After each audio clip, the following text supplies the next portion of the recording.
ప్రార్థన చేసుకుందాం. ప్రేమ కలిగినటువంటి ప్రేమైన పరలోకపు తండ్రి, ఘనమైన మీ నామమునకు స్తుతులు చెల్లిస్తున్నాం. మరోమారు యూట్యూబ్ ద్వారా నీ ప్రజలతో మాట్లాడడానికి మీరు అనుగ్రహించిన కృప కొరకు వందనాలు. మేము ధ్యానిస్తున్నటువంటి వాక్య భాగము వినుచున్న అనేక మందికి ఆశీర్వాదకరంగా చేయమని ప్రార్థిస్తున్నాం. ఈ కరోనా వైరస్ను నజరేయుడైన యేసు నామమున గద్దిస్తూ ఉన్నాం. బాధితులందరినీ కూడా జ్ఞాపకం చేసుకొని పూర్ణ స్వస్థత దయచేయండి. ప్రపంచవ్యాప్తంగా విస్తరించినటువంటి ఈ వైరస్ యేసు నామములో బంధించి ప్రపంచమునకు ప్రజలకు క్షేమమును దయచేయమని వేడుచున్నాం. ఈ సమయంలో ప్రభువా, మా స్థానిక సంఘమును, సంఘ నాయకులను, పెద్దలను, స్త్రీలను, యవనస్తులను, సండే స్కూల్ వారందరినీ కూడా ఆశీర్వదించమని ప్రార్థిస్తూ, మాట్లాడుచున్న దేవుడవు, మీరు మాట్లాడుచుండగా వినగలిగిన చెవి, గ్రహించగల మనస్సు నాకును మాకును అనుగ్రహించమని నజరేయుడైన యేసు నామమున ప్రార్థించుచున్నాను తండ్రి, ఆమెన్. ప్రభునందు ప్రియమైనటువంటి దేవుని బిడ్డలారా, మరలా ఒకమారు ఈ యూట్యూబ్ ద్వారా మిమ్మల్ని దర్శించడానికి, మీతో కలిసి దేవుని వాక్యం ధ్యానించడానికి దేవుడు నాకు అనుగ్రహించిన సమయాన్ని బట్టి దేవునికి నేను స్తుతులు చెల్లిస్తూ ఉన్నాను. గత సందేశముల ద్వారా మీరంతా ఎంతగానో దీవించబడుచున్నందుకు దేవుని స్తుతిస్తూ ఉన్నాం. ఈరోజు కూడా మీ కుటుంబాల్లో సభ్యులందరూ బైబిళ్ళు తీసుకొని దేవుని సన్నిధికి వచ్చి కూర్చొని భయభక్తులతో వాక్యమును ధ్యానించవలసిందిగా ప్రభునామమున మనవి చేస్తూ ఉన్నాను. అంతేకాకుండా అనునిత్యము మీ కుటుంబాల కొరకు ప్రార్థిస్తున్నాం. దేవుని యొక్క మహాకృపను బట్టి, దేవుని చిత్తమైతే ఈ మాసం 8వ తేదీ నుండి ఆలయాలు తెరుచుకోవచ్చునని ప్రభుత్వం సూచించారు కనుక ఈ యూట్యూబ్లో ఇది చివరి వర్తమానం కావచ్చు. అయితే 8వ తేదీ నుండి మీరంతా కూడా దేవుని యొక్క సన్నిధికి రావడానికి ప్రార్థనాపూర్వకంగా సిద్ధపడి ఉండవలసిందిగా ప్రభునామమున మనవి చేస్తూ ఉన్నాను. ప్రియమైనటువంటి దేవుని బిడ్డలారా, ఈరోజు మనం ధ్యానిస్తున్నటువంటి అంశము లేక వాక్య భాగం లూకా సువార్త 13వ అధ్యాయము 18వ వచనము నుండి 21 వరకు నేను చదువుతున్నాను. దేవుని రాజ్యము దేనిని పోలి ఉన్నది, దేనితో దాని పోల్తును. ఒక మనుష్యుడు తీసుకొని పోయి తన తోటలో వేసిన ఆవగింజను పోలి ఉన్నది. అది పెరిగి వృక్షమాయను, ఆకాశ పక్షులు దాని కొమ్మలయందు నివసించననెను. మరలా ఆయన, దేవుని రాజ్యమును దేనితో పోల్తును.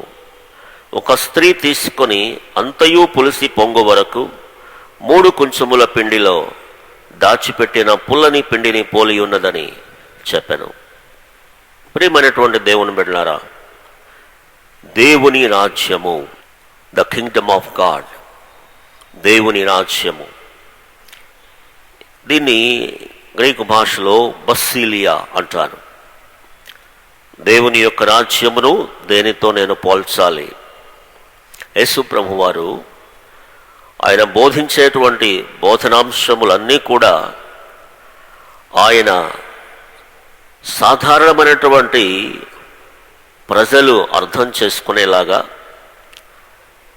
ఈ లోక సంబంధమైనటువంటి కొన్ని విషయాల్ని తీసుకుని పరలోక సంబంధమైనటువంటి ఆత్మీయ సత్యాలు నేర్పించడం ఆయన బోధనలో ఉన్నటువంటి ఒక ప్రత్యేకత అని మనం చెప్పవచ్చు.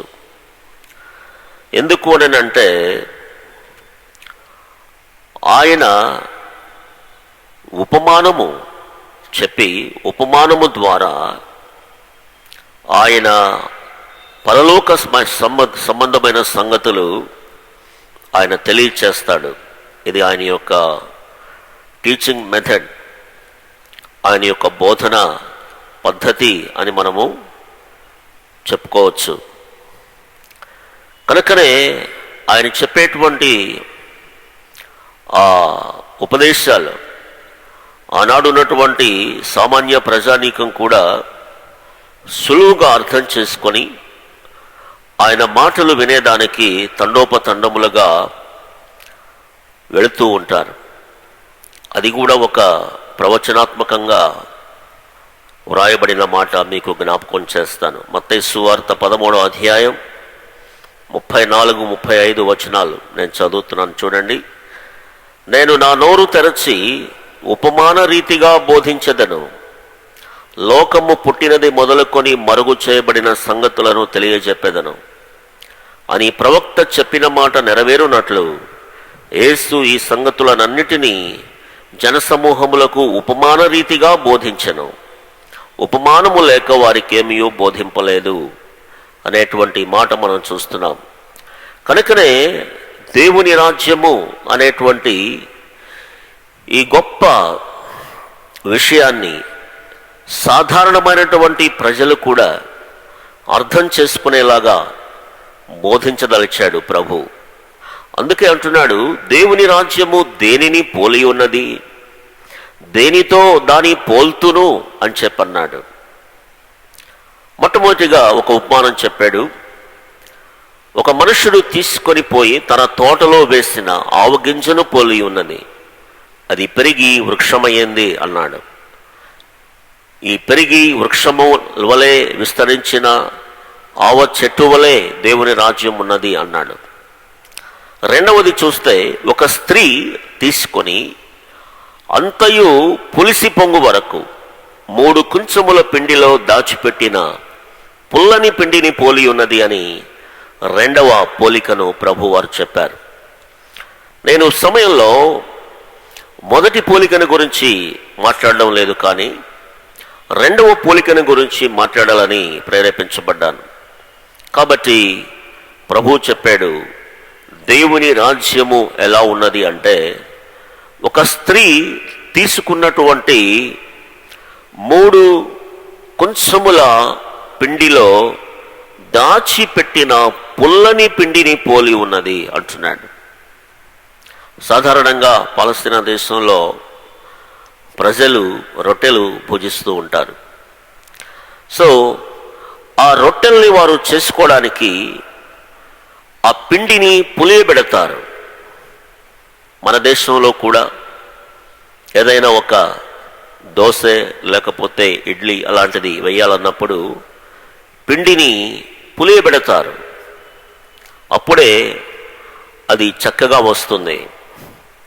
అంతేకాదు, ఒకవేళ పాలను పెరుగుగా చేయాలన్నప్పుడు కూడా అందులో కొంత పెరుగును పాలలో కలుపుతారు, అప్పుడు ఆ పాలంతా కూడా పెరుగుగా అయిపోతుంది.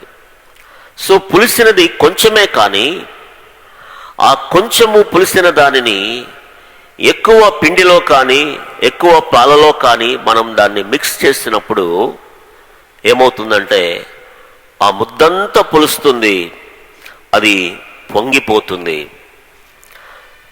ప్రియమైనటువంటి దేవుని బిడ్డలారా, ఈ విధంగా దేవుని రాజ్యము ఉన్నది అని ప్రభు చెప్తున్నారు. అందులో మొట్టమొదటిగా మనం చూస్తే, ఆ స్త్రీ ఎవరు అనగా సంఘమునకు సూచనగా మనం చూస్తూ ఉన్నాం. సంఘమునకు సూచనగా మనం చూస్తూ ఉన్నాం. పాత నిబంధన సంఘాన్ని మనం ఒకసారి చూసినట్లయితే, ఈ పాత నిబంధన సంఘం అలాగే మరలా క్రొత్త నిబంధన సంఘం, మూడవది గొర్రెపిల్ల సంఘం. కాబట్టి ఈ 3 కుంచములు 3 కాలాలని సూచిస్తూ ఉన్నాయి. యేసు ప్రభువారు ఎలాంటి వారు అంటే, ప్రకటన గ్రంథంలో ఒక మాట మనం చూస్తాం. 1వ అధ్యాయం 8వ వచనం, అల్ఫాయు ఓమెగయు నేనే, వర్తమాన భూత భవిష్యత్ కాలములలో ఉండువాడను నే అని సర్వాధికారియు దేవుడునగు ప్రభు సెలవిచ్చుచున్నాడు.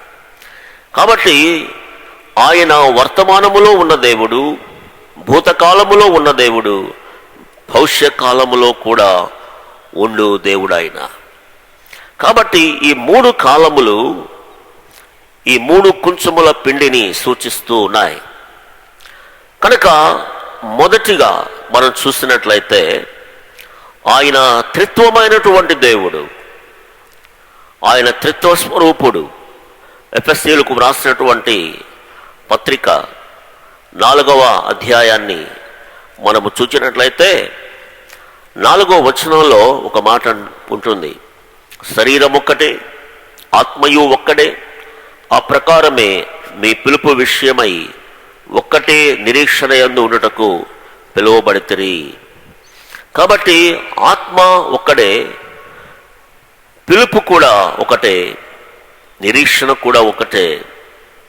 సో ఇక్కడ 5వ వచనంలో మనం చూస్తే ప్రభువు ఒక్కడే అంటాడు. 6వ వచనంలో చూస్తే తండ్రి అయిన దేవుడు కూడా ఒక్కడే. కాబట్టి తండ్రి అయిన దేవుడు, కుమారుడైనటువంటి దేవుడు, ఆత్మ అయినటువంటి దేవుడు త్రిత్వ స్వరూపములో ఆయన ఉన్నాడు. సో త్రియేక దేవుడు ఆయన, త్రియేక దేవుడు.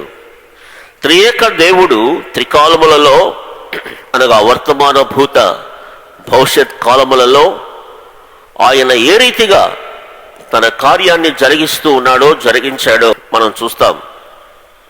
పాత నిబంధనలో మనం చూసినట్లయితే పాత నిబంధన సంఘం ఇది ఇన్విజిబుల్ చర్చ్, అదృశ్య సంఘం. ఈ సంఘాన్ని దేవుడు ఏ విధంగా విస్తరింప చేశాడో చూసినట్లయితే మనకు ఆశ్చర్యం కలుగుతుంది. ఒకసారి మనము ఆది కాండమునకు వెళ్ళినట్లయితే ఆది కాండము 46వ అధ్యాయము 26వ వచనము నుండి నేను చదువుతూ ఉన్నాను. బైబిల్లో ఉన్నవారు దయచేసి నాతో కలిసి ధ్యానించవలసిందిగా మనం చేస్తున్నాను. చూడండి, యాకోబు కోడండ్రను వినాయించి అతని గర్భవాసమున పుట్టి యాకోబుతో ఐగుప్తునకు వచ్చిన వారందరూ 66. ఐగుప్తులో అతనికి పుట్టిన యోసేపు కుమారులు 2, ఐగుప్తునకు వచ్చిన యాకోబు కుటుంబపు వారందరూ 70 మంది. కాబట్టి యాకోబు యొక్క కుటుంబ సభ్యులు కేవలము 70 మందితో తాను ఐగుప్తు దేశానికి వచ్చాడు.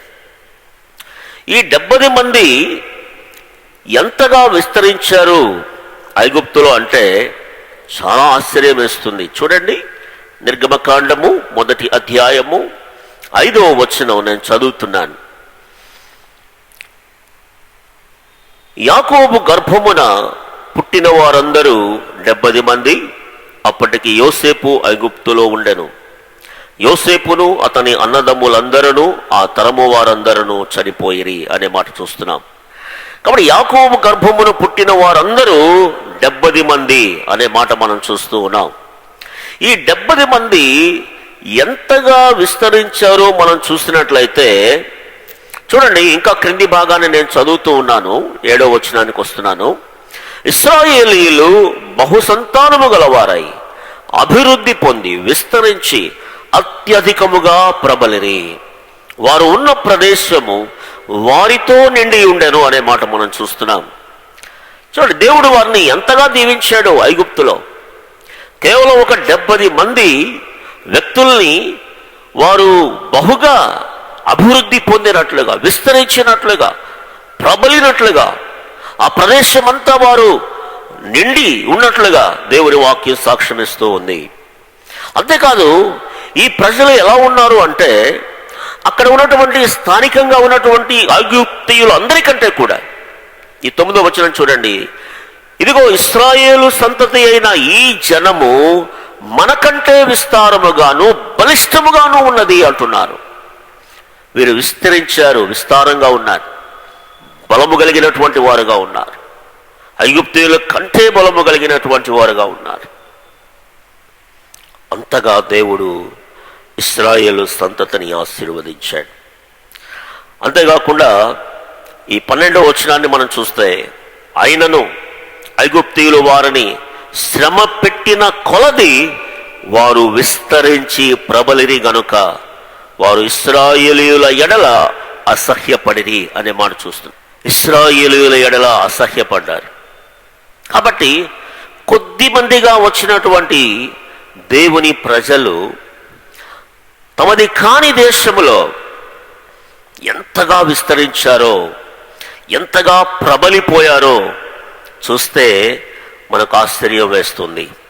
ప్రియమైనటువంటి దేవుని బిడ్డలారా, ఇంకొక మాటను మనం చూసినట్లయితే, వారు ఐగుప్తుని విడిచి వారు వెళ్ళే సమయానికి వారి సంఖ్య ఎంత విస్తరించారో మనం చూసినట్లయితే చూడండి. నిర్గమకాండము 12వ అధ్యాయము 37వ వచనం. అప్పుడు ఇశ్రాయేలీయులు రామసేసు నుండి సుక్కోతుకు ప్రయాణమైపోయిరి.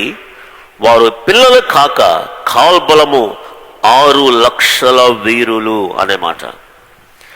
పిల్లలు కాక కేవలము కాలితో నడిచే వీరులు 6 లక్షల మంది. ఇంకా మరి స్త్రీలు ఉండవచ్చు, ఇంకా అనేకులైన అన్యజన సమూహం అక్కడ ఉన్నారు. గొర్రెలున్నాయి, ఎద్దులున్నాయి.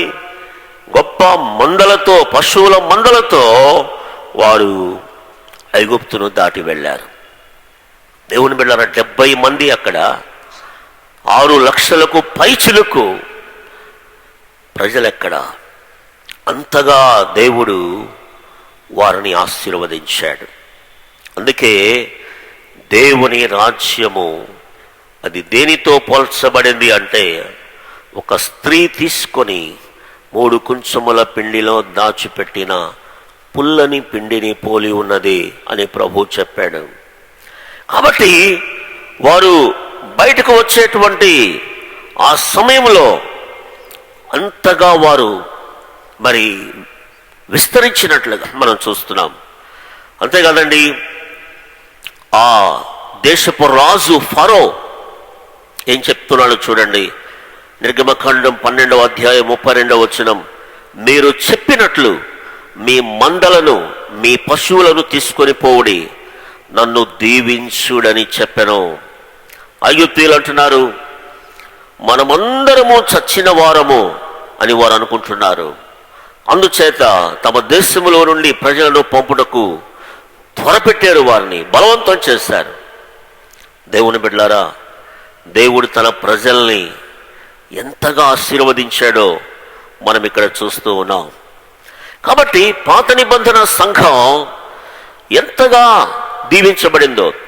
కొద్ది మందిగా వచ్చారు, 70 మంది మాత్రమే వచ్చి ఇంత మహా గొప్ప సమూహముగా వారక్కడ నుండి తిరిగి వెళ్ళడం చూస్తున్నప్పుడు నిజంగా ఎందుకు దేవుడు 430 సంవత్సరాలు ఐగుప్తులో తన ప్రజల్ని మరియు నిలవబెట్టాడు. అంతేకాదు, దేవుడు తన ప్రజల మధ్యలో జరిగించినటువంటి గొప్ప కార్యాలు, అద్భుత కార్యాలు, ఆ 10 రకములైనటువంటి తెగుళ్లతో వారిని మొత్తాడు. మాటి మాటికి ఫరో హృదయాన్ని దేవుడు కఠినపరిచాడు. అలా కఠినపరచడంలో దేవునికి ఒక ఉద్దేశం ఉంది. ఏంటి ఆ ఉద్దేశం అంటే, దేవుడు ఐగుప్తు ప్రజలకు తన శక్తిని, తన బలాన్ని ఆయన చూపించాలని ఎంచాడు. చూడండి, రోమాపత్రిక 9వ అధ్యాయము 17వ వచనం మనం చూసినట్లయితే, మరియు లేఖనము ఫరోతో ఇలాగూ చెప్పెను, నేను నీయందు నా బలము చూపుటకును నా నామము భూలోకమందంతటా ప్రచురమగుటకును అందు నిమిత్తమే నిన్ను నియమించి తిని, కావున ఆయన ఎవనిని కనికరింపగోరునో వానిని కనికరించును, ఎవని కఠినపరచగోరునో వాని కఠినపరచును. ఐగుప్తు దేశంలో ఫరో యొక్క హృదయము మాటి మాటికి కఠినపరచబడ్డానికి కారణము దేవుడే ఫరో హృదయాన్ని కఠినపరిచాడు. ఎందుకు అలా కఠినపరిచాడు? కారణం ఏమిటి అంటే, ఫరో ద్వారా దేవుని బలము ఎలాంటిదో ఐగుప్తీయులు తెలుసుకోవాలి. భూలోకమందంతటా కూడా దేవుని యొక్క బాహుబలము, ఆయన ప్రభావము, ఆయన శక్తి ఎలాంటిదో ప్రచురపరచబడాలి. అందుకొరకే ఫరోను నియమించుకున్నాను అంటున్నాడు దేవుడు. కాబట్టి ఒక 70 మంది ప్రజలు ఒక కుటుంబంగా అక్కడికి అడుగుపెట్టి ఫరోను మించినటువంటి బలవంతులుగా ఎలా మార్చబడ్డారంటే కేవలము అది దేవుని యొక్క ఆశీర్వాదం. వారు దేవుని ప్రజలు అని చెప్పి ఐగుప్తీయులు తెలుసుకోవాలి.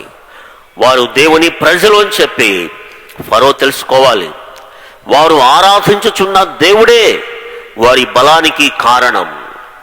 వారు ఆరాధించుచున్న దేవుడే వారు అంతగా విస్తరించడానికి కారణమై ఉన్నాడు అని భూలోకమందంతటా తెలుసుకోవాలి. కాబట్టి దేవుని బిడ్డలారా,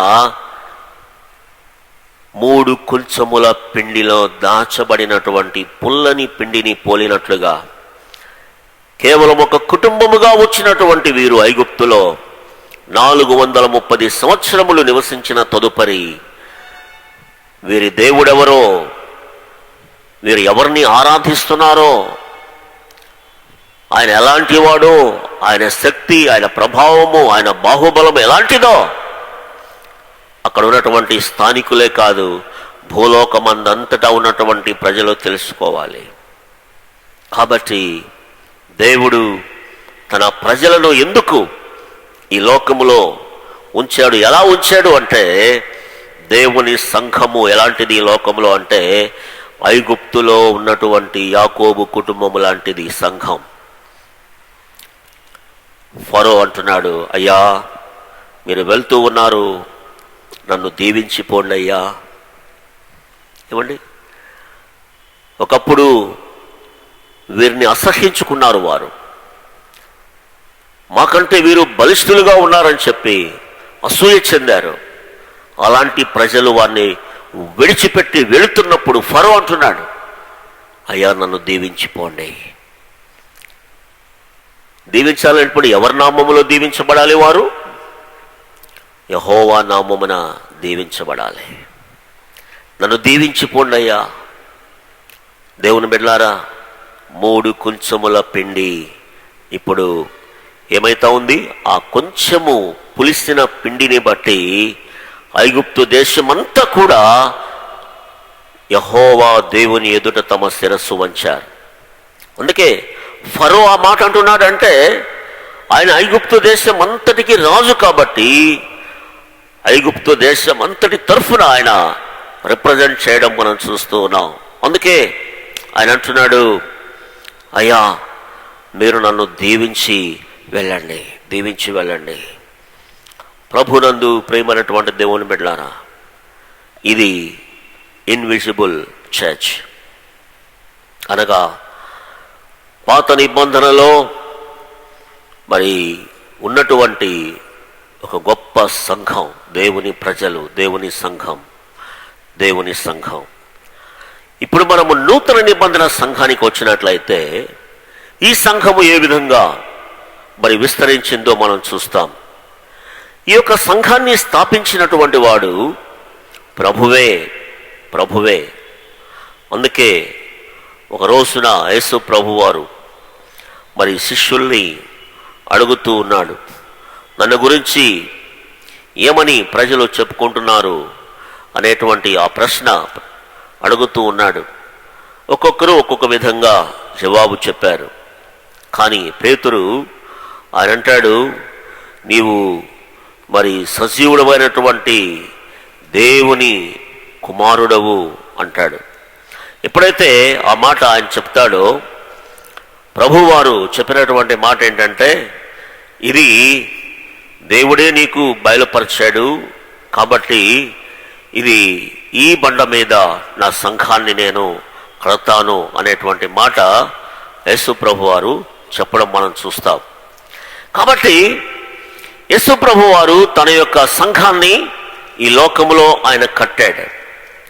కాబట్టి ఆయనే దాన్ని ప్రారంభం చేశాడు. ఆయన మొట్టమొదటిగా తాను దేవుని రాజ్య సువార్తను ప్రకటన ప్రారంభం చేయడం మత్తయి సువార్తలో మనం చూస్తూ ఉన్నాం. చూడండి, ఒక మాట నేను మీకు చెప్తాను. మత్తయి సువార్త 4వ అధ్యాయం 17వ వచనం, యేసు పరలోక రాజ్యం సమీపించి ఉన్నది కనుక మారు మనస్సు పొందుడని చెప్పొచ్చు ప్రకటింప మొదలు పెట్టాను అనే మాట. కాబట్టి ప్రభు దాన్ని ప్రారంభం చేశాడు. ఆ తర్వాత ఆయన 12 శిష్యులను తన కోసం ఏర్పాటు చేసుకున్నట్లుగా మనం చూస్తూ ఉన్నాం. కాబట్టి ప్రభు 12 మందితో ఆయన సంఘమును ప్రారంభం చేశాడు. మత్తయి సువార్త 10వ అధ్యాయంలో ఆ 12 మంది అపోస్తలుల పేర్లు రాయబడి ఉన్నాయి. మీరు ఫ్రీగా ఉన్నప్పుడు గృహంలో ఈ వాక్యాల్ని చదువుకొని ధ్యానించవచ్చు. కాబట్టి 12 అపోస్తలులు ప్రభు ఏర్పాటు చేసుకున్నాడు. ఈ 12 మందే కాకుండా మరికొంతమంది శిష్యులను కూడా ప్రభు ఏర్పాటు చేసుకున్నాడు. చూడండి, లూకా సువార్తలో 10వ అధ్యాయాన్ని మనం చూసినట్లయితే అందులో మొదటి నుండి నేను చదువుతూ ఉన్నాను, దయచేసి గమనించండి. అటు తరువాత ప్రభువు 70 మంది ఇతరులను నియమించి తాను వెళ్ళబోవు ప్రతి ఊరికిని ప్రతి చోటికిని తనకంటే ముందు ఇద్దరిద్దరినిగా పంపెను అనే మాట. ఎందుకంటే కోత విస్తారంగా ఉంది, పనివారు లేరు. ఈ 12 మంది అపోస్తలులు వారు పంపబడినటువంటి వారు. ఈ 12 మంది సరిపోరు దేవుని యొక్క పని చేయడానికి. అందుచేత ప్రభు మరలా 70 మంది ఇతరులను నియమించుకున్నాడు. ఇద్దరిద్దరినిగా వారిని తాను వెళ్ళబోవు ప్రదేశాలకు ముందుగా పంపాడు.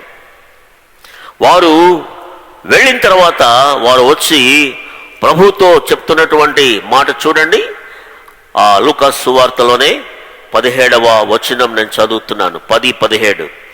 ఆ 70 మంది శిష్యులు సంతోషముతో తిరిగి వచ్చి, ప్రభువా, దయ్యములు కూడా నీ నామము వలన మాకు లోబడుచున్నవి అని చెప్పారు.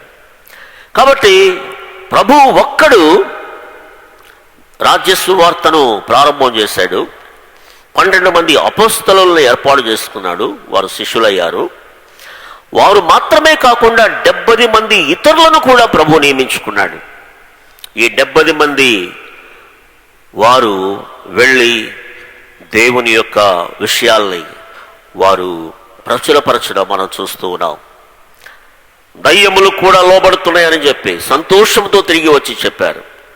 ఈ 70 మంది తర్వాత మరలా ఎంతగా విస్తరించారో మనం చూస్తే అపోస్తలుల కార్యముల గ్రంథం 1వ అధ్యాయం 15వ వచనాన్ని మనం చూస్తే, ఆ కాలమందు ఇంచుమించు 120 మంది సహోదరులు కూడి ఉండగా, ప్రభు ఆరోహణై వెళ్ళిపోయిన తర్వాత 120 మంది సహోదరులు కూడి ఉండగా అక్కడ యూదా పోగొట్టుకున్నటువంటి అపోస్తలత్వం అది తిరిగి మరలా రిక్రూట్ చేయబడ్డం మనం చూస్తూ ఉన్నాం.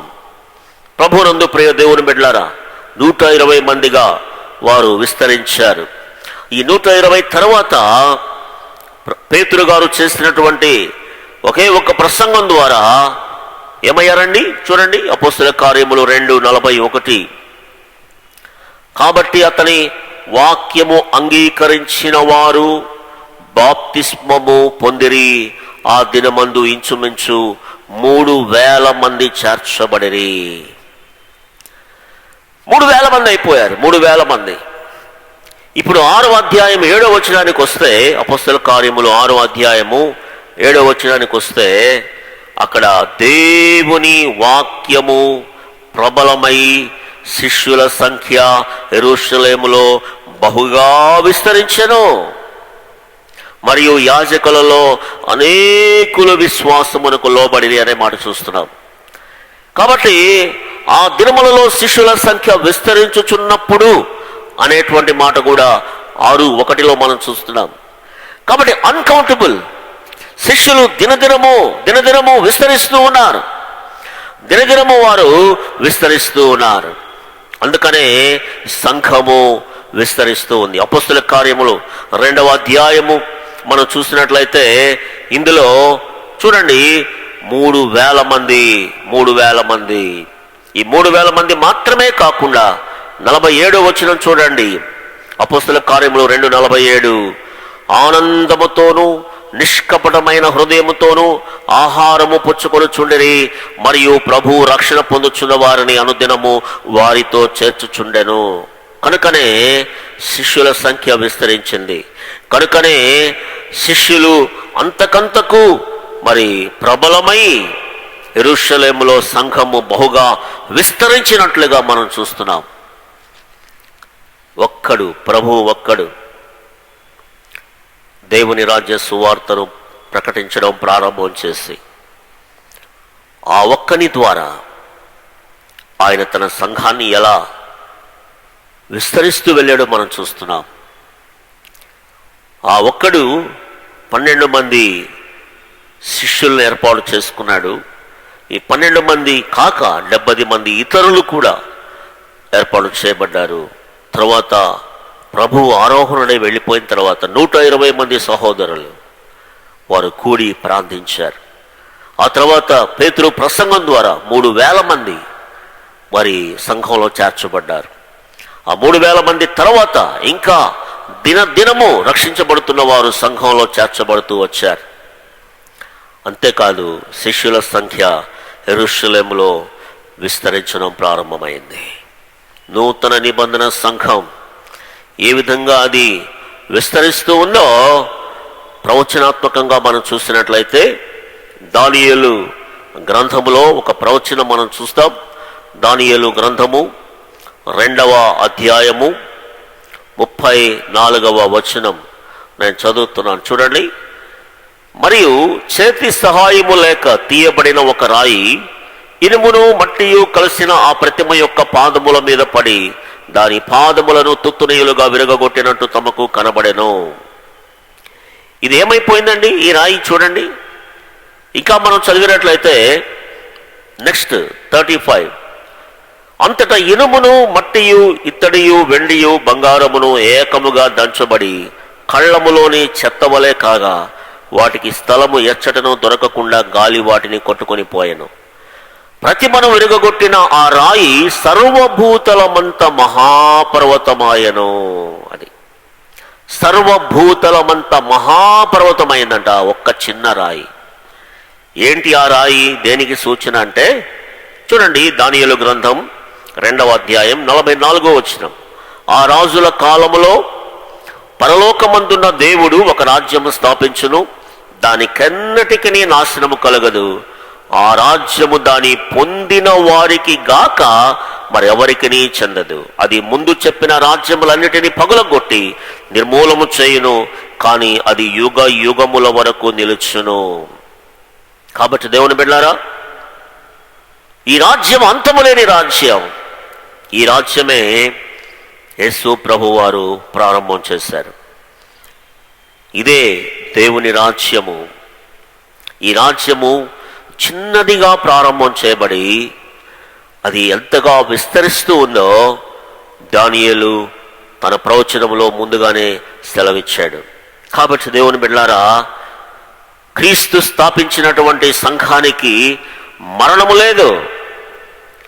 క్రీస్తు యొక్క సంఘమును ఈ లోకములో లేకుండా చేయాలని సైతానుడు ఎంతో మంది వ్యతిరేకులను, రాజులను, అధికారులను, చక్రవర్తులను ప్రేరేపించాడు.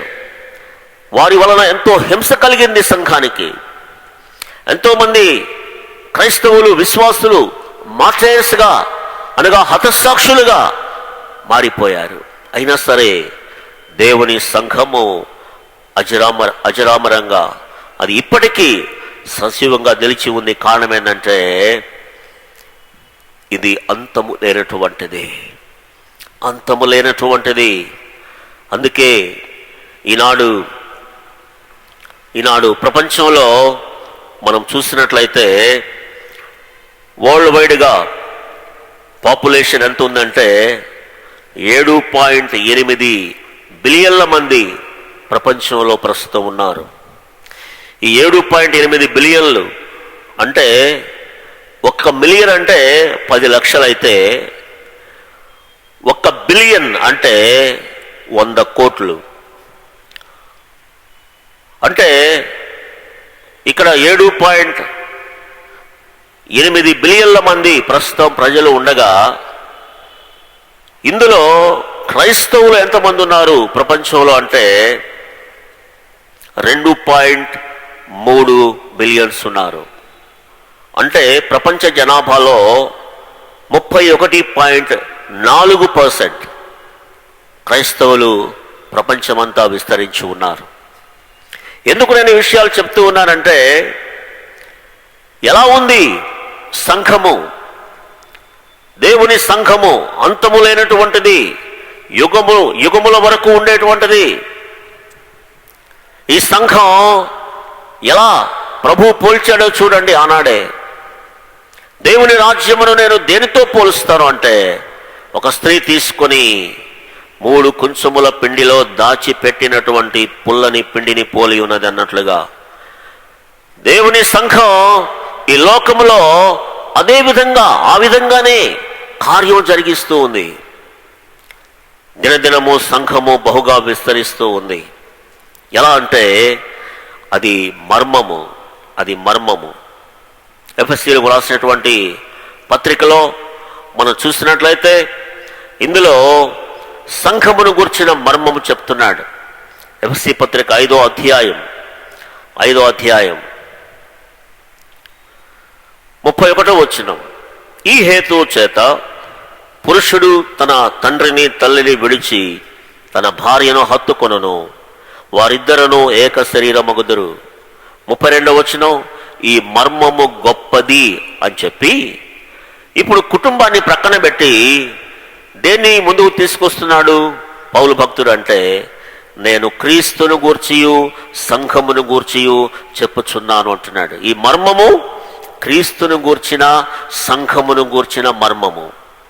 అందుకే అపోస్తలులు ఈ యొక్క క్రీస్తు సువార్తను ఏ విధంగా వారు వెల్లడి చేశారు అంటే, ఇది మర్మముగానే ఉంటూ ఉన్నది. చూడండి, కొలస్సీలకు రాసినటువంటి పత్రిక మనం చూసినట్లయితే అక్కడ వ్రాయబడినటువంటి మాట నేను మీకు జ్ఞాపకం చేస్తాను. చూడండి, 27వ వచనము. అన్యజనులలో ఈ మర్మము యొక్క మహిమైశ్వర్యము ఎట్టిదో అంటున్నాడు. అన్యజనులలో ఈ మర్మము యొక్క మహిమైశ్వర్యము ఏంటి? ఈ యొక్క మర్మము అంటే 25, 26 వచనాలు కూడా చూడండి. దేవుని వాక్యమును అనగా యుగములలోను తరములలోను మరుగు చేయబడి ఉన్న మర్మమును సంపూర్ణముగా ప్రకటించుటకు మీ నిమిత్తము నాకు అప్పగింపబడిన దేవుని ఏర్పాటు ప్రకారము ఆ సంఘమునకు పరిచారకుడనైతని అంటున్నాడు. కాబట్టి ఈ మర్మము ఇది యుగములలో తరములలో మరుగు చేయబడింది. అది యేసు క్రీస్తు ద్వారా ప్రత్యక్షపరచబడింది. ఆ ప్రత్యక్షపరచబడినటువంటి ఈ యొక్క ఈ సువార్త మర్మముగా ప్రకటన చేయబడుచు ఉన్నది. ప్రభునందు ప్రేమైనటువంటి దేవుని సంఘమా, ఇంకా ఈ 27వ వచనాన్ని మనం చూసినట్లయితే ఈ మర్మము ఎవరికి వెల్లడి చేయబడిందో వ్రాస్తున్నాడు. అన్యజనులలో ఈ మర్మము యొక్క మహిమైశ్వర్యము ఎట్టిదో అది అనగా మీ అందున్న క్రీస్తు మహిమ నిరీక్షణ అయి ఉన్నాడను సంగతిని దేవుడు తన పరిశుద్ధులకు తెలియపరచగోరి ఇప్పుడు ఆ మర్మమును వారికి బయలుపరచెను అనే మాట మనం చూస్తున్నాం. ప్రభునందు ప్రేమైనటువంటి దేవుని బిడ్డలారా, ఈనాడు ప్రపంచంలో క్రైస్తవ సంఘం అంతగా విస్తరించింది. ఇది మర్మము. ఇది లోకమునకు అర్థం కాదు, లోక జ్ఞానమునకు అర్థం కాదు. ఎంతగా క్రీస్తు సంఘమును హింసిస్తూ క్రీస్తు అనే పేరు లేకుండా చేయాలని చెప్పి ఈ లోకము అపవాది సైతానుడు ఎంతో మందిని ప్రేరేపించి సంఘమునకు హింస కలిగించినప్పటికీ సంఘము ఈనాటికి ఇంతగా విస్తరించడానికి కారణము ఏంటంటే ఇది సజీవమైనటువంటిది. అందుకే 2వ అధ్యాయం, కొలస్సీ పత్రిక 2వ అధ్యాయం 2వ వచనంలో కూడా ఒక మాట అంటాడు ఆయన. ఏమన్నాడో చూడండి, నేను చదువుతూ ఉన్నాను. వారు ప్రేమయందు అతుకబడి సంపూర్ణ గ్రహింపు యొక్క సకలైశ్వర్యము కలిగిన వారై దేవుని మర్మమయ్యున్న క్రీస్తును స్పష్టముగా తెలిసికొన్నవారై తమ హృదయములలో ఆదరణ పొందవలనని వారందరి కొరకు పోరాడుచున్నాను అంటాడు. కాబట్టి మర్మమయ్యున్న క్రీస్తు, మర్మమయ్యున్న క్రీస్తు. ఆనాడు మరి పేతురు అన్నాడు, నీవు దేవుని కుమారుడు, సజీవుడమైనటువంటి దేవుని కుమారుడు. ప్రభు అన్నాడు, ఈ బండ మీద నా సంఘాన్ని కడతాను. పేతురు ఏ కన్ఫెషన్ అయితే ఇచ్చాడో ఆ బండ మీద, అనగా క్రీస్తు అనే బండ మీద సంఘం కట్టబడింది. 12 మంది, 70 మంది, 120 మంది. ఆ తర్వాత అసంఖ్యాకులుగా శిష్యులు విస్తరిస్తూ ఉండగా ఈనాడు ప్రపంచంలో 2.3 బిలియన్స్ క్రిస్టియన్స్ మరి ఈ భూమి మీద ఉన్నారు ఇప్పుడు. కాబట్టి దేవుని బిడ్డలారా, ప్రపంచ జనాభాలో మెజారిటీ ఎవరయ్యా అంటే క్రైస్తవులే. ఎందుకు నేను ఈ మాటలు చెప్తున్నానంటే, నూతన నిబంధన సంఘము, నూతన నిబంధన సంఘము. అందుకే ప్రభు అన్నాడు, దేవుని రాజ్యమును నేను దేనితో పోలుస్తాను? ఒక స్త్రీ తీసుకుని 3 కుంచముల పిండిలో దాచిపెట్టినటువంటి పుల్లని పిండిని పోలి ఉన్నది. 70 మందితో ప్రారంభమైనటువంటి ఇశ్రాయేలు సంఘం ఐగుప్తు ప్రజల్ని దీవించి బయటకు వచ్చారు. ఈనాడు ఒక్కరితో ప్రారంభమైనటువంటి క్రీస్తు సంఘం ప్రపంచమంతటికి దీవెనకరంగా ఉంది, ఆశీర్వాదకరంగా ఉంది. ఈ ప్రపంచానికి ఎంతవరకు క్షేమం అంటే సంఘము లోకములో ఉన్నంత వరకే.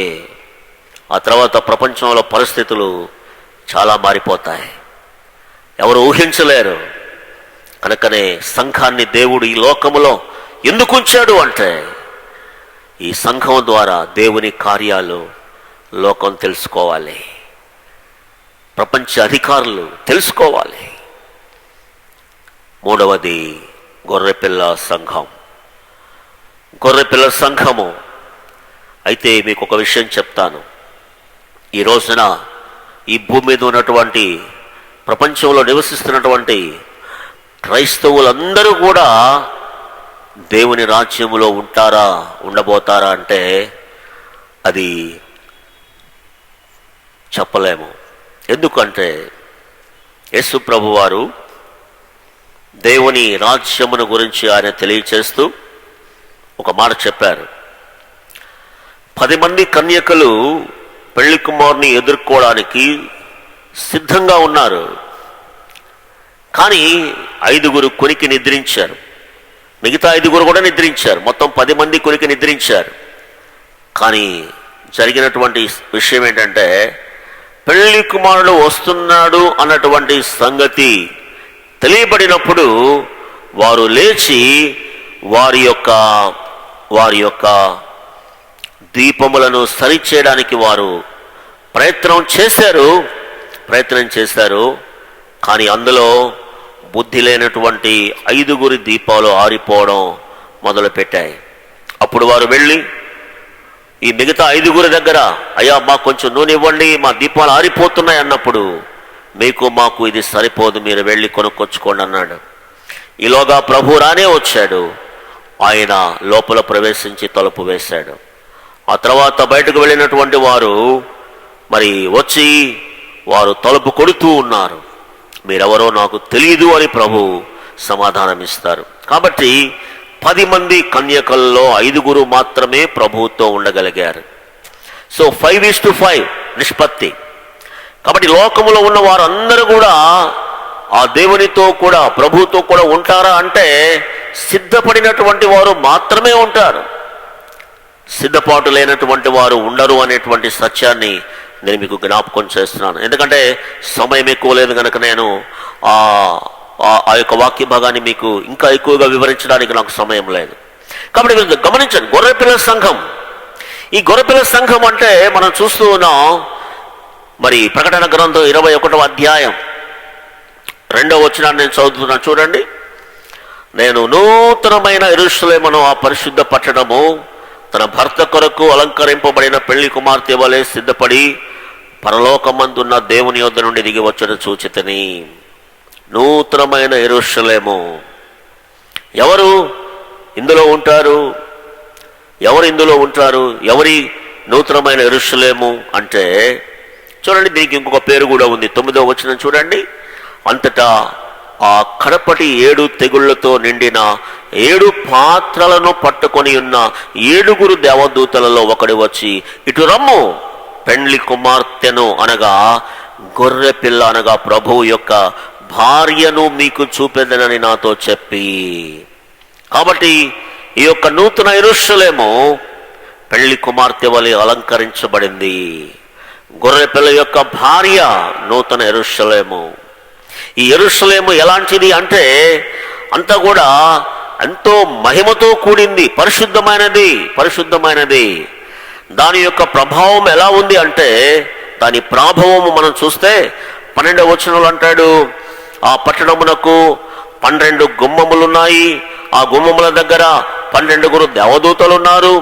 అంతేకాకుండా ఇశ్రాయేలీయుల యొక్క 12 గోత్రముల నామములు ఆ గుమ్మముల మీద వ్రాయబడ్డాయి.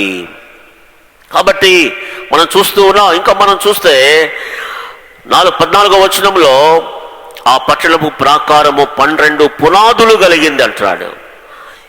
అంతేకాకుండా 12 మంది అపోస్తుల ఆ పేర్లు కూడా ఆ పునాదుల మీద కనబడుతూ ఉన్నాయి.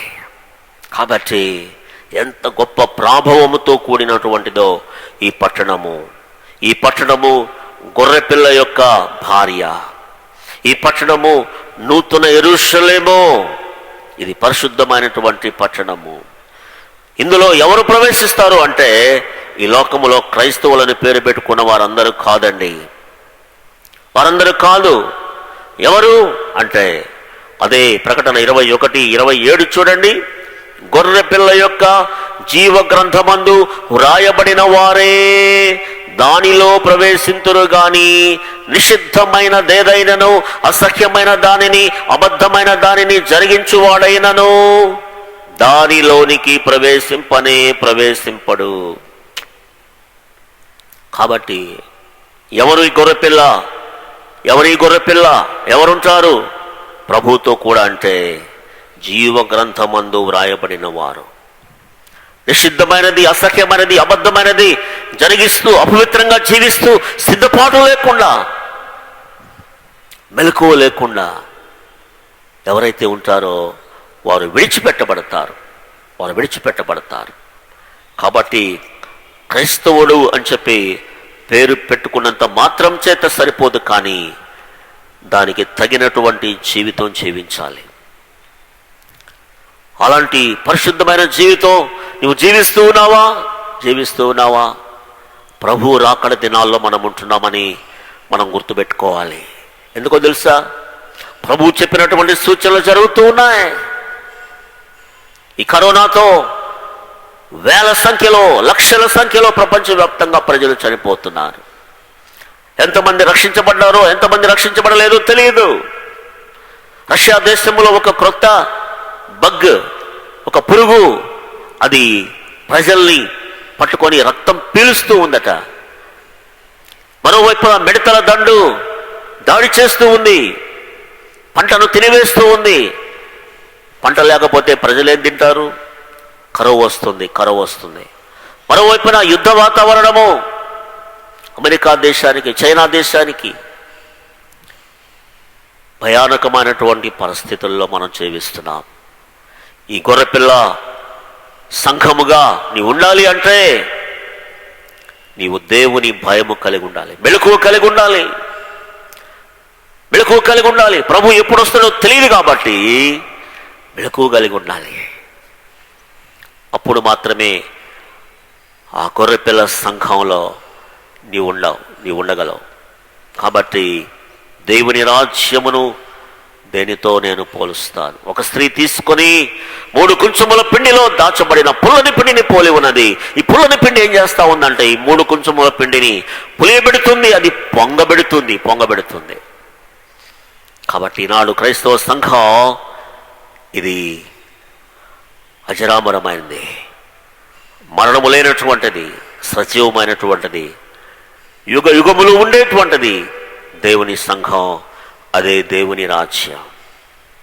కాబట్టి ఈ రాజ్యంలో నీవు ఉండాలని ఆశపడుతున్నావా? ఉండాలని ఇష్టపడుతున్నావా?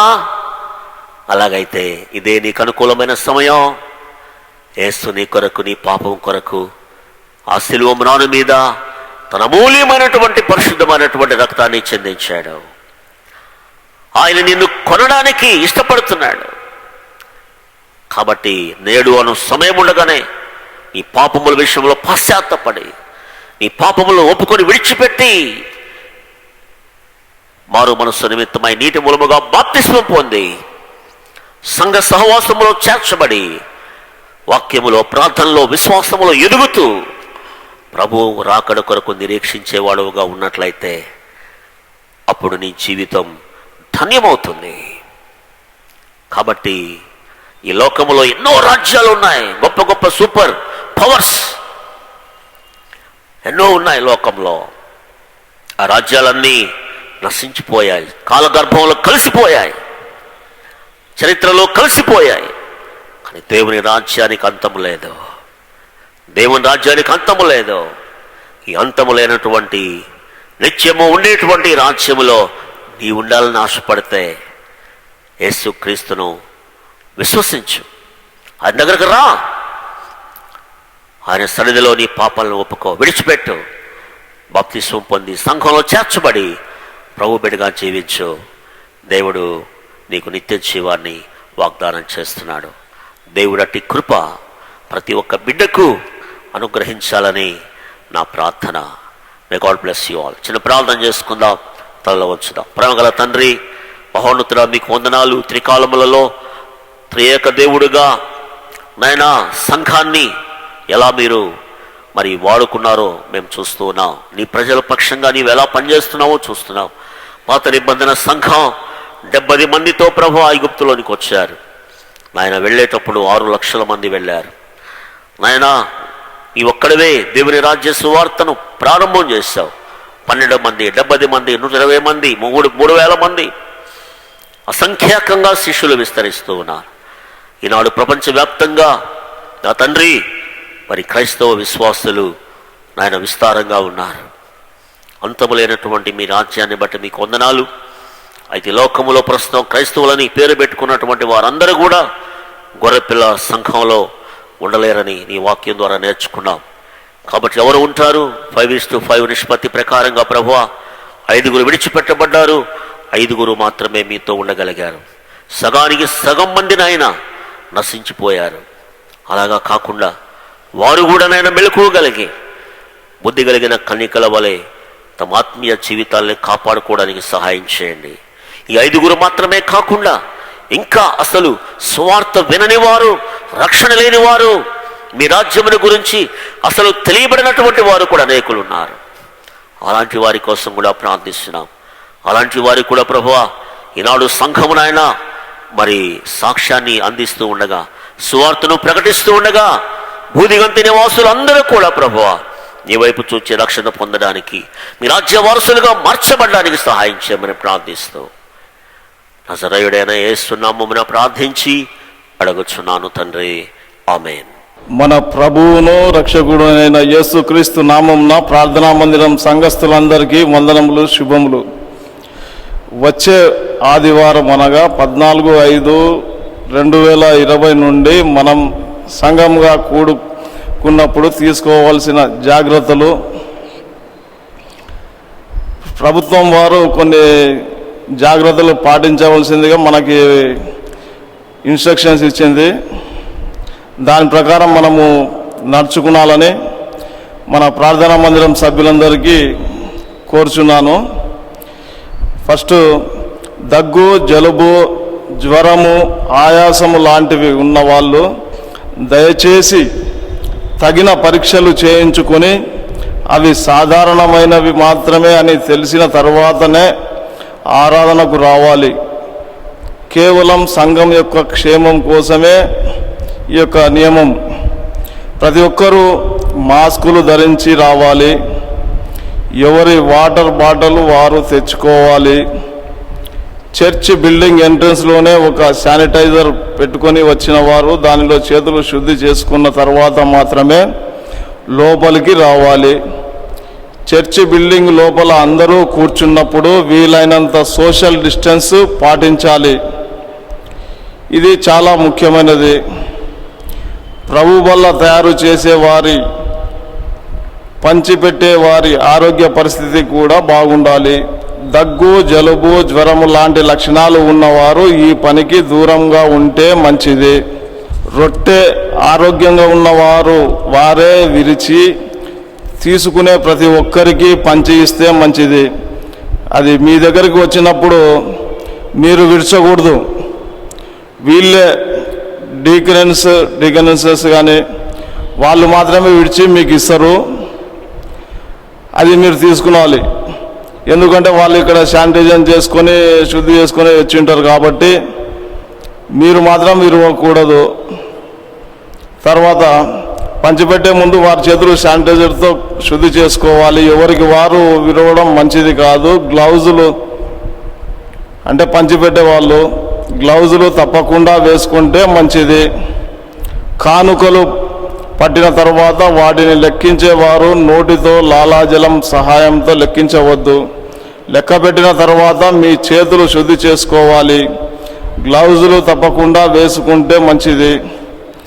ఆరాధన ముగించిన తర్వాత షేక్ హ్యాండ్స్ ఇవ్వకుండా చేతులు జోడించి వందనములు చెప్పుకోవాలి. పాస్టర్ గారు ప్రతి ఒక్కరి మీద చేయి వేసి ప్రార్థన చేయకుండా మామూలుగా ప్రార్థన చేస్తే మంచిది. ఆరాధన ముగించుకొని ఇంటికి వచ్చిన తర్వాత కూడా చేతులు శుద్ధి చేసుకోవాలి. పైన చెప్పిన జాగ్రత్తలు అన్నీ దయచేసి తప్పకుండా పాటించండి. ఇవి కేవలం సంఘం సమాజం యొక్క క్షేమం కొరకు మాత్రమే అని గ్రహించి ప్రతి ఒక్కరూ సహకరించాలని మనవి. మన జాగ్రత్తలు మనం తీసుకొని విశ్వాసంతో దేవుణ్ణి ప్రార్థిస్తే తప్పక కాపాడుతాడు. ఖచ్చితంగా ఉండాలి సోషల్ డిస్టెన్సు. తర్వాత మెంబర్సు వీలైనంత వరకు చిన్నపిల్లలు అప్ టు 12 years చిన్నపిల్లల్ని నాట్ అలౌడ్ అంటే మనము అలౌ చేయము.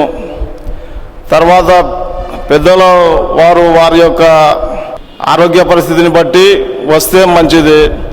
ఈడ థర్మల్ స్క్రీన్లు కూడా ఏర్పాటు చేయడమైనది. ఈ థర్మల్ స్క్రీన్లలో ఒకవేళ రెడ్ లైట్ వచ్చిందంటే వారిని వాపసు పంపబడుదురు. ఎందుకంటే ఇది మన ప్రార్థనా మందిరం సంఘం యొక్క క్షేమం గురించి, మన యొక్క క్షేమం గురించి, ప్రతి ఒక్కరి క్షేమం గురించి ఆలోచన చేసి కొన్ని నిర్ణయాలు మనం తప్పక పాటిస్తే మనకు కూడా మంచిదని భావించి మేము ఈ నిర్ణయాలు తీసుకున్నాము. కాబట్టి ఈ నిర్ణయాలు ఖచ్చితంగా మీరు పాటించాలని కోరుకుంటూ ముగిస్తున్నాను. Thank you very much. క్రీస్తునందు ప్రియమైనటువంటి వారులారా, ప్రార్థనా మందిరం శ్రీకాం కర్నూలు మరి గడిచిన 75 రోజుల నుండి మరి అందరం కూడా లాక్డౌన్లోనే ఉంటూ మరి మందిరంలో కలిసి ప్రార్థనలు చేయలేకపోతున్నాం.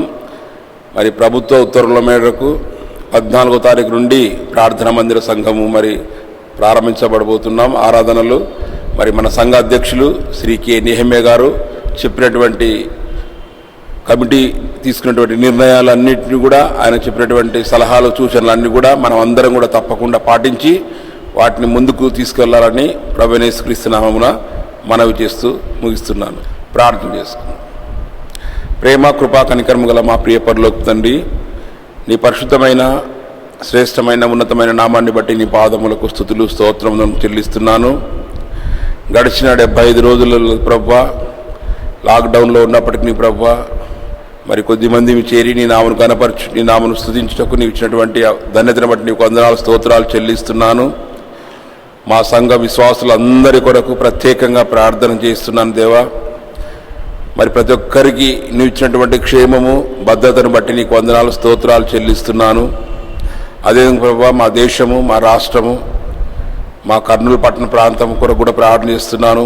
భయంకరమైనటువంటి కరోనా వైరస్ నుండి ప్రభావ మీరే మమ్మల్ని విముక్తులను చేసిన విధానం బట్టి నీకు వందనాలు. సంపూర్ణంగా పరిపూర్ణంగా వైరస్ను తొలగించమని కూడా ప్రార్థన చేస్తున్నాను. ఏ తెగులు నీ గుడారమును సమీపించదు అని యొక్క వాక్యంలో సెలవిచ్చిన రీతిగా మా కర్నూలు పట్టణమును, మా రాష్ట్రమును, మా దేశమును ప్రపంచ యావత్తులో ఉన్నటువంటి కరోనా వైరస్ను మీరే విడుదల చేయమని ప్రార్థిస్తున్నాను. అడుగు వాటికంటేను, ఊహించు వాటికంటేను అత్యధికమైనటువంటి ఈవులను ఆశీర్వాదాలను అనుగ్రహిస్తాను. గొప్ప దేవా, నీ పాదాలకు వందనాలు. నీ నామమును స్తుతిస్తున్నాం, నీ నామను గణపరుస్తున్నాం, నీ నామను హెచ్చిస్తున్నాం. నీవు తప్ప మాకు వేరే దేవుడు లేడు, నీవే నిజమైన దేవుడవు, నీవు లోకరక్షకుడవు అని మేము గుర్తెరిగి ఉన్నాం ప్రభువా. నీవు మా కోసం ప్రాణాన్ని పెట్టి ప్రభువా సమాధి చేయబడి మృత్యుంజయుడవై తిరిగి లేచిన విధానాన్ని బట్టి నీకు వందనాలు స్తోత్రాలు చెల్లిస్తున్నాను. మీరే కృప చూపించండి, కనికరించండి, సహాయం దయచేయండి. ఏ విధమైనటువంటి తెగులును లేకుండా మీరే మమ్మల్ని అందరినీ కాచి కాపాడుతున్నందుకు నీకు వందనాలు. మీ యొక్క సంపూర్ణమైనటువంటి భద్రత కింద మమ్మల్ని దాచి కాపెట్టమని వేడుకొంటున్నాను. మా సంఘాన్ని, సంఘ విశ్వాసులను, సంఘ కాపరిని, సంఘ పెద్దలను, సంఘ నాయకులను ప్రతి ఒక్కరిని దీవించి ఆశీర్వదించమని ప్రభు సమస్తము నీ చేతులకు అప్పగించుకుంటూ వందనాలు స్తోత్రాలు చెల్లిస్తూ మా ప్రభును, మా ప్రియరక్షకుడైన యేసయ్య నామమున స్తుతించి ప్రార్థించి అడిగి వేడుకొనుచున్నాను తండ్రి. ఆమేన్. మన పరమ తండ్రి అయిన దేవుని యొక్క ప్రేమ, మన ప్రభు అయిన యేసు క్రీస్తు యొక్క కృప, పరిశుద్ధాత్మ దేవుని అన్యోన్య సహవాసం, దేవుని ప్రేమించే బిడ్డలకును, సర్వభూలోకంలోని పరిశుద్ధులకు, స్థానిక సంఘ విశ్వాసులకు దైవ కృప సదాకాలము తోడై ఉండునుగాక. ఆమేన్.